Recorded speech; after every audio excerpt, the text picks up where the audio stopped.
Everyone, आज हम discuss करेंगे what are the key elements of our solid waste management. So उसके अंदर हमको पहले समझना होता है कि what is solid waste management. तो सॉलिड वेस्ट मैनेजमेंट को हम ऐसे डिफाइन कर सकते हैं कि वो एक ऐसा डिसिप्लिन है जो एसोसिएट है with the control of generation, मतलब जो भी जनरेट हो रहा है सॉलिड वेस्ट उसको कंट्रोल करना ताकि वो कम हो। सेकेंड, ऑन साइट स्टोरेज, जहाँ से भी वो जनरेट हो रहा है आइदर कमर्शियल कॉम्प्लेक्सेस या रेजिडेंशियल हाउसेस, वहाँ पे प्रॉपर स्टोरेज हो उसका ताकि आसपास कहीं पे प्रॉब्लम ना हो और उसका प्रॉपर हैंडलिंग हो ऑन साइट। नेक्स्ट, कलेक्शन आता है। So that collection is generally done by some municipal authority. Next, transfer and transport, छोटे छोटे व्हीकल्स कलेक्ट करके उसको बड़े व्हीकल में ट्रांसफ़र करना और ट्रांसपोर्ट करना टू द नेक्स्ट प्रोसेसिंग और रिकवरी साइट और आइदर डिस्पोजल साइट, उसे बोला जाता है ट्रांसफर एंड ट्रांसपोर्ट। नेक्स्ट आता है processing and recovery. This is the best option for the solid waste management, क्योंकि हम ये प्रोसेसिंग एंड रिकवरी इसलिए कर रहे हैं क्योंकि हमारा जितना भी जो डिस्पोजल होता है लैंडफिल साइट में वो सबसे कम हो। So this is the best option that each and every corporation should try. And last होता है disposal of solid waste.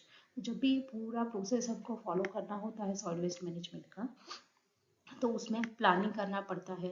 Administrative approach भी बहुत ही इंपॉर्टेंट है। जो भी कॉरपोरेशन है, जो भी म्यूनिसिपल अथॉरिटी है, उनको प्रॉपर एडमिनिस्ट्रेटिव सेटअप लगाना होता है for all this collection, transfer, transport, processing and disposal.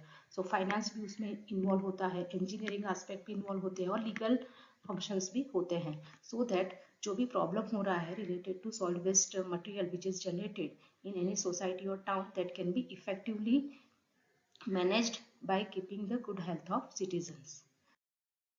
So basic objective of solid waste management का ये बोल सकते हैं कि to control, to generate the rate of solid waste generation, collection, process and disposal of your solid waste in an economical way and consistent with the public health protection.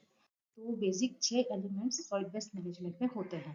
सबसे पहला waste generation, जैसे कि जहाँ से generate हुआ है residential housing, commercial complexes या industry, तो वहाँ पे वो क्या कर रहे हैं, कैसे स्टोरेज कर रहे हैं, कैसे हैंडलिंग कर रहे हैं, तो वो इसमें आता है सेकेंड एलिमेंट। थर्ड एलिमेंट है कलेक्शन, जो भी स्टोरेज है उसको कलेक्ट करना है। उसके बाद there are 3 option, 1, 2 and 3। So first option ये है कि छोटे छोटे व्हीकल्स में से उसको कलेक्ट करके बड़े व्हीकल में ट्रांसफर करके ट्रांसपोर्ट करना है to the disposal site. So generally many cities in India they are following this, वो कुछ प्रोसेसिंग वगैरह नहीं करते हैं। सेकेंड ऑप्शन ये है कि अगर आपका डिस्पोजल साइट, लैंडफिलिंग साइट आपके कलेक्शन एरिया से नज़दीक है तो डायरेक्टली उसका डिस्पोजल कर देते हैं without processing.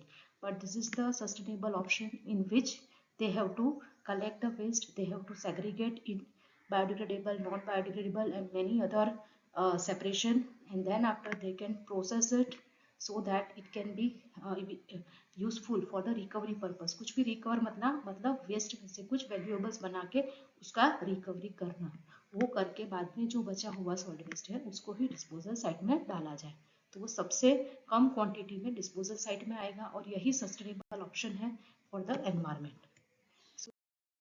It is very essential that solid waste management proper हो फॉर आवर हैप्पी अर्थ। अगर आपको लगा कि ये वीडियो आपको अच्छा लगा, यूजफुल है, तो please like, comment and share with other students and don't forget to subscribe my channel.